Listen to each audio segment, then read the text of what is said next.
So, across the world now, considering the coronavirus outbreak, several countries are on complete lockdown.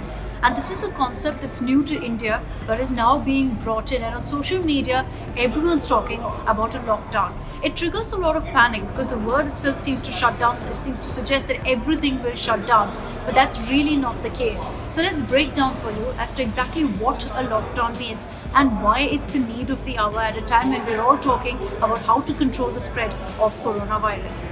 Now, in the case of India, there's a lockdown in several districts which the government has notified. This includes, of course, all the major cities of Delhi, Mumbai, Bengaluru, Hyderabad, Chennai, and Kolkata, besides other districts where there have been cases of coronavirus that have come to light. Now, in these particular areas, what does the shutdown or lockdown really mean? Section 144 has been imposed, which means that large gatherings cannot come together. It will have to be less than 5 people who can come together at one point, or authorities will immediately disperse these kind of gatherings. This is to ensure that coronavirus doesn't spread. Now, besides that, there are other steps as well. In some cities, it goes as extreme as non-essential services being completely shut down. For example, in the national capital in Delhi, there's been a complete lockdown that shops, besides that of medical stores, of groceries, of agricultural products, all the others will remain shut. Non-essential stores will be closed. Besides that, public transport also has been hit. Metro train services have in fact been shut across the country. In Delhi too, only 25% of DTC buses are currently plying. And these are all for a period of about 10 days till the 31st of March, essentially to see whether by then the community transmission of coronavirus can be in fact controlled. So in Delhi, you're seeing that kind of a lockdown. In cities like Mumbai also, you've got steps being taken where the Mumbai local train services have been suspended.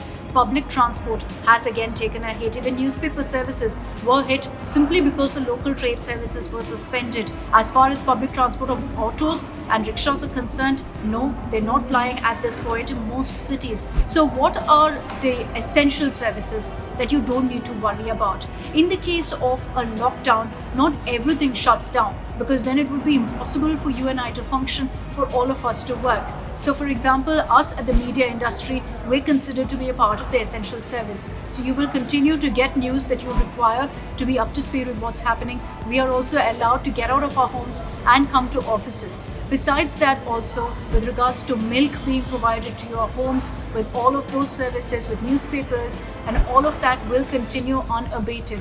Also, essential services like groceries, all these stores, medical stores, pharmacies, chemists, so all of these also will be functional. So you've got a whole list that really comes under essential services here.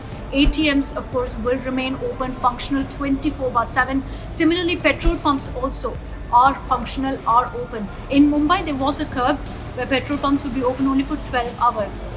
But that doesn't mean that it's going to affect anyone in any way, because in Mumbai, considering Maharashtra has been the worst hit, besides that, e-commerce activities are not going to be affected in any way, which means that you can continue to try and do your online shopping, buy your groceries also online if you need to.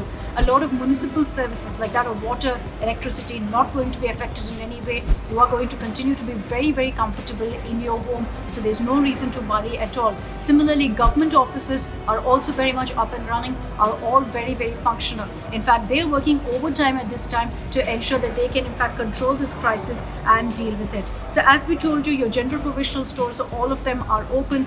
Police, fire stations, any emergency services, all of them also are fully functional at this point. So that's why you have no reason to worry over the lockdown. If you decide to take the necessary precautions, if you decide to heed to the government's advice and stay at home during this time, just ensure you have the adequate supplies, no need to resort to panic buying.